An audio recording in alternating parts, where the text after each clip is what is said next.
and welcome. Baruch atah Adonai Eloheinu melech haolam asher kitshanu b'mitzvotav v'tzivanu b'divrei Torah. Amen. And I'm going to get the screen sharing going here. Here. Okay.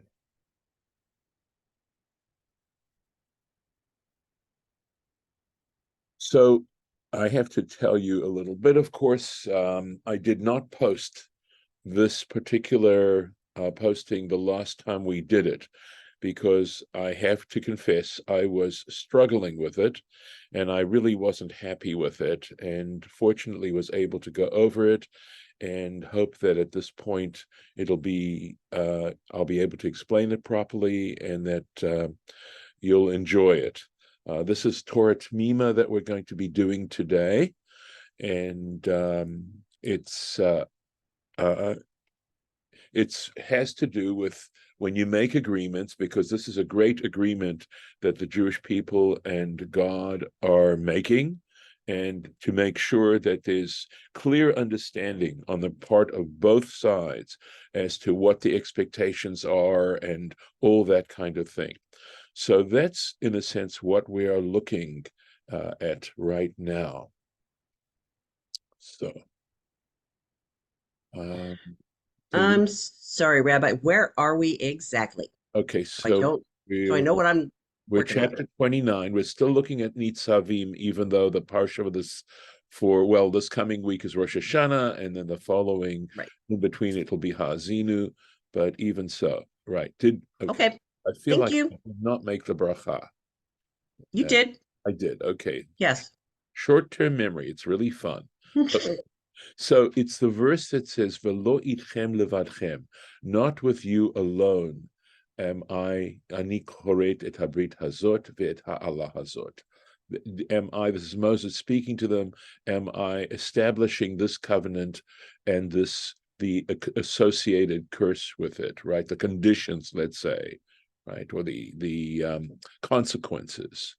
Allah very often does simply mean curse. So the associated consequences. So not with you alone. That's the Hebrew here. And I will tell you, before we get into the into the Torah Temimah, what he's going to explain is that there's an unusual interpretation. So not with you alone is going to be understood with, that it's not going to be your understanding.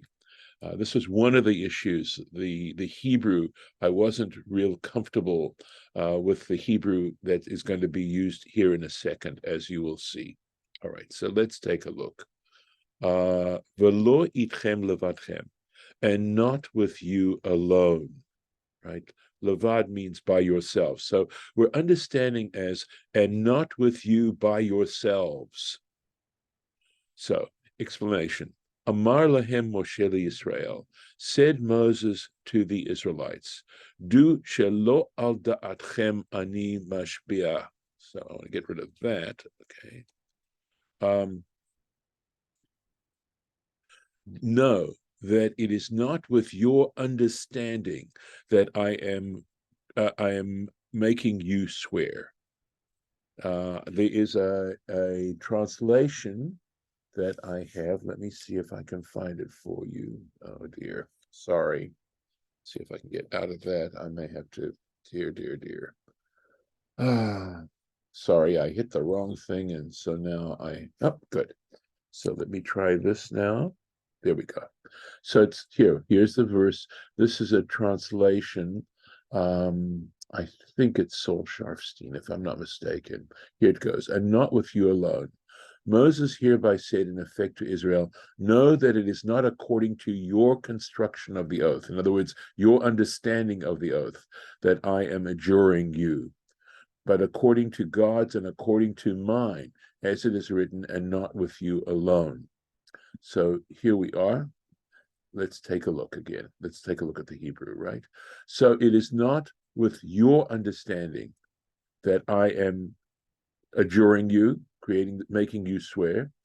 Ella al da'at hamakom, but on God's understanding and on my understanding. Shne'emar, as it states, velo itchem levadchem, and not with you alone, and not you yourselves, is how this is being understood, which of course raises questions as to the understanding of this verse, right? Because it doesn't sound like that, and Torah Temimah is going to deal with that as to what allows us this particular interpretation. So just to clarify what's being said here is, that Moses is saying to them, you may understand it a certain way, but I want you to understand this in the way that God understands it and that I understand it. In other words, what my expectations are. Know that the expectations are based on what God's expectations are and my understanding of those expectations, and not yours. So again, leaving a lot of questions, but we're going to try and deal with that right now. So, Ritzono lomar, what he meant to say, lo kamo she'atem b'machshevet levavchem. This oath is not being taken as the thoughts in your heart, what your own expectations are. Right? This oath is not based on how you feel in your hearts about it. So again, that doesn't explain things fully, but so first of all, we want to know why does it come up with this particular interpretation? And it would appear that what our rabbis saw in order to come up with this explanation, pasuk zeh, this particular verse, and they're not explaining it as it would appear to mean, right? In other words, the way we would understand it when it says "not with you alone" would mean, with future generations. Al dorot habaim. That in fact, what he was saying when he said "not with you alone" is that he was saying that this agreement, this covenant, is with future generations as well, not just with you, but with future generations. So why don't they take it that way? That's the question, right? Mishum diktiv batar hachi. And the reason is because right after this, in the very next verse, it goes on to say, Et asher yishno po, those who are here today, those who are here, ve'et asher einenu po, and those who are not here, which obviously refers to future generations. So that statement takes care of future generations. Imkain, and if this is the fact, bazek far kalal kol hadorot rabim, all those future generations are included in that particular phrase. Kemevu'ar bedrasha basuk haba, as will be clarified in explaining the next verse. So now we have left over this expression, velo itchem levadchem, and not with you by yourselves, l'drashazo, for this particular interpretation. That when it says it's not with you by yourselves, meaning your own understanding of what this commitment, this covenant is about. So just if you have a question with, as I go on with this, please raise your hand, show me that you're raising your hand, and I will stop and just make sure that you're following the logic of this particular interpretation. So, Uma shekatuv al dat hamakom ve'al da'ati, and the fact that, this interpretation says it's on God's understanding and on my understanding, mashma dehayat tzarich lahashpi'am al pi shtei deot, it implies that he had to adjure them with these two understandings, right? These two expectations. And how come? Mishum de pasuk hakodem, because in an earlier verse, that is in verse 11, Ketiv asher Hashem Elochecha koret imach. It says there, which the Lord your God is establishing with you hayom today. So if we go back to verse 11, and I'll go back, we're looking actually at verse 13. So let's go back to verse 11, and I will show you. So, right? So here we go. To establish the covenant of the Lord your God and its sanctions. Here we go. Asher Adonai Elohecha koret imcha hayom, which the Lord your God is establishing with you today. So it's saying, in other words, this is God. God is the one who's making this covenant. So there's the one case. That's why it says al dat hamakom, with God's understanding. Let's go on. Here we go. V'chan, and here in this verse it says, it says, Anochi koret et habrit. I, Moses the speaker, am establishing this covenant, etc. Mizeh mashma, and from these two verses it implies Shaya mashpi'am gam al da'ato, that Moses was adjuring them according to his understanding, according, to his conditions, the gam al da'at hamakom, and also God's conditions. And again, just to clarify, what is this about? We are gonna do that. Umehai tama, and for this particular reason, kachol hashvuot shemashpi'in. It turns out that whenever oaths are taken, right, whenever people are adjured, okay, shemashpi'in, tzarich lomar, one has to state, in other words, explicitly state, shemashpi'in oto, that you're adjuring him, shelo al da'ato, that you're not making this according to how he's understanding it. Again, we're going to clarify it, but this is not according to his understanding, the person you're extracting this oath from. Rak al da'at hamakom, but as God would understand it, the al da'at betin, and according to the understanding of the court, right? Because one would do this in general, one would do these extract these oaths, adjure, in a court. And what's the purpose of this?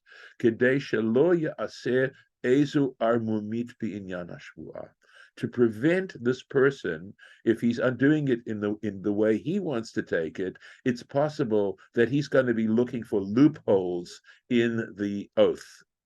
And we want to prevent it, and that's why he is told it's not how you understand it. In other words, you're not going to have that opportunity to find a loophole in the oath.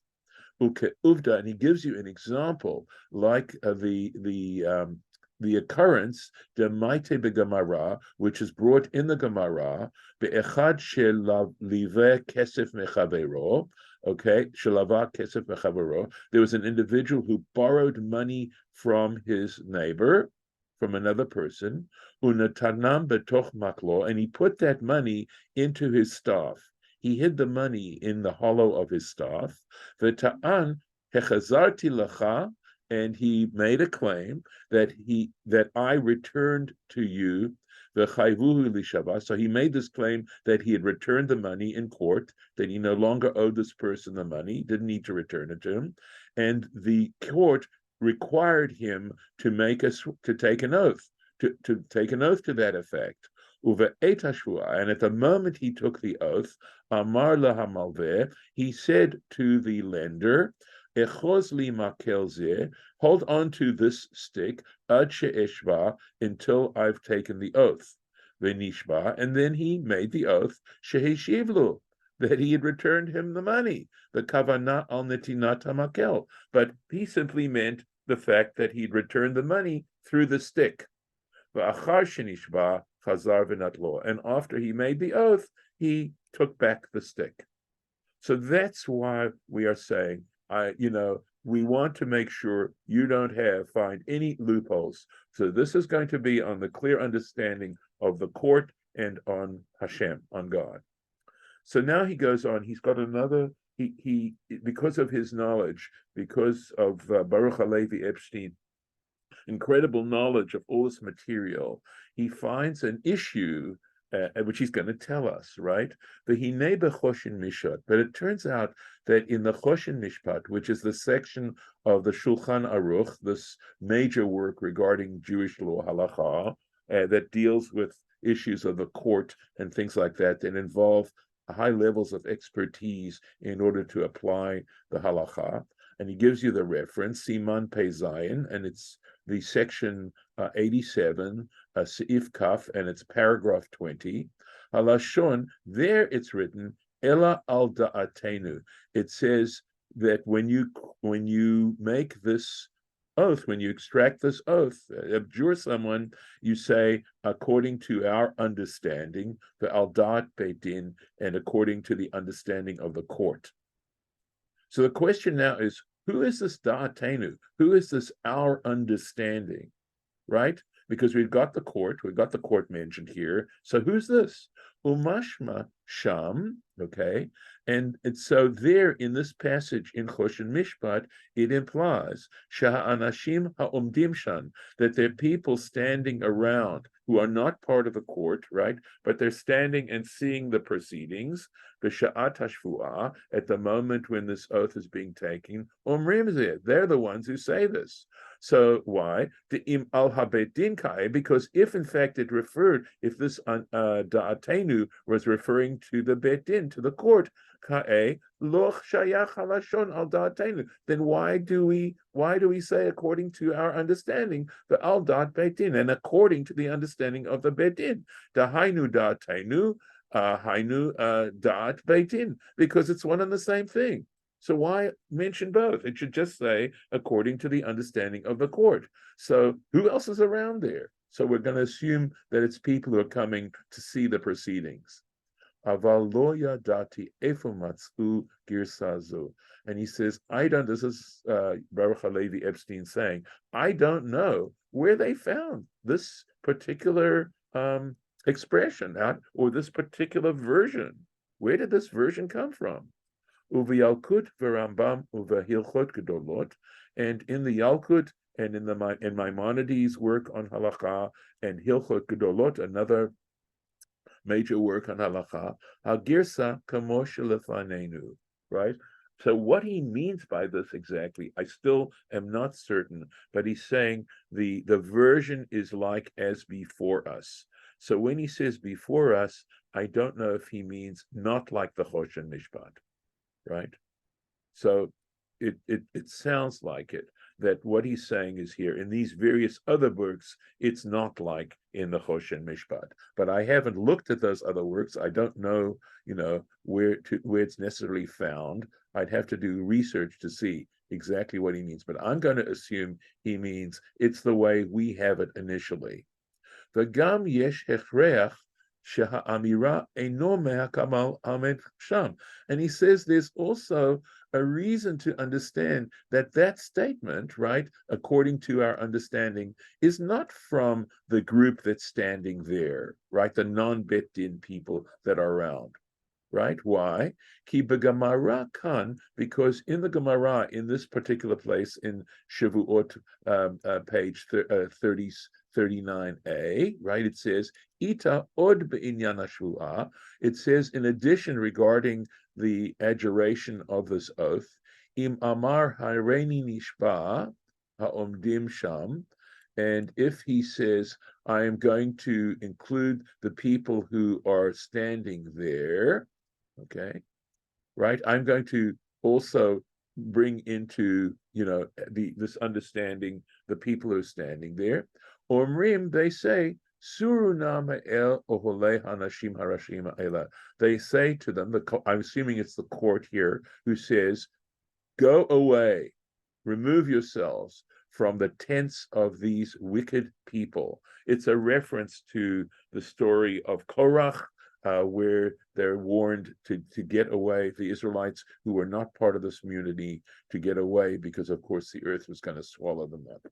All right, so they use that as in a way, a literary reference. Mashma, so that implies the rak privat zeh. So interesting. So it's if he wants to include these other people, mashma, that implies the rak prifrat zeh omrim haomdim, right? That we have to understand that in this particular case, right, in this specific case, omrim haomdim, the people standing there, they say to the people they say to them, aval zulatze, right? But except for this, so it could be that what he's saying is that maybe in this Choshen Mishpat, maybe when it comes to the people standing there, you can say it's according to their understanding as well, right? Because what it's saying is, Hareini nishpa ha'omdim shan. I am also adjuring the people who are standing there. So that's, you can't include them in that way, but you can include them in this particular issue where you could say possibly that it's according to their understanding. Aval zulatze, except for this case, kol ha'amirot heve bebeitin. Everything stated has to be in the bet din. That these particular statements, these legal statements, have to be done through the court. Uve'emet ezus farahi she'anashim minachutz. And he's saying, well, what logic is there that people who are not part of the court proceeding, yabiu omer hadoresh yedi'ah, should even say, he's just not happy with any kind. This is Baruch Halevi Epstein is not happy with the idea that these people who are not part of the court should have anything to do with the actual extraction of the oath, right? Yabiu Omer, that they should express something, Hadoresh Yedi'ah, which requires an understanding, a level of understanding, Velimud V'hora'ah, in other words, and this to study it and to also express exactly what this oath is about. It's not for them to do. It's for the court. The court is going to require to exactly express all the implications, right? All the conditions that the oath is about. For this reason, it appears that the version in the Choshen Mishpat, Sarich Tikun, needs to be corrected. So that it fits what is in the Gemara. And it would appear, right? Mishpat, that the reason why the Choshen Mishpat has this version, right? Halashon haninsa b'nedarim kafei, because we find this in another Talmudic tractate, in the tractate Nidarim on page 25, Uveshavuot kaftet, okay, and in the tractate Shavuot on page 29, the Gam Sham Tzarich Tikun, and his Baruch Halevi's Epstein's conclusion is that those particular versions are wrong as well.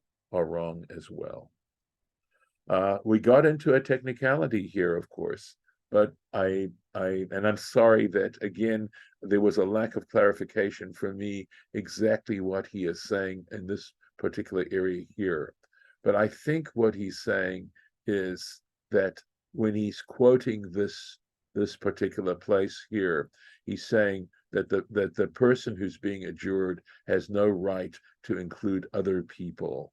It's strictly a matter of the court and the court's legal understanding of the implications of this particular oath. And I'm going to stop the share here and hope that at least it's better. This explanation is better than the one that I attempted the last time. Did I lose you completely, or are you able to follow this better? Any comments? No? Nothing? Okay. All right. Well, let me know. Comment if you want in the comment section. Golda. I don't have anything. Okay. All right. Just okay. being here. Yeah.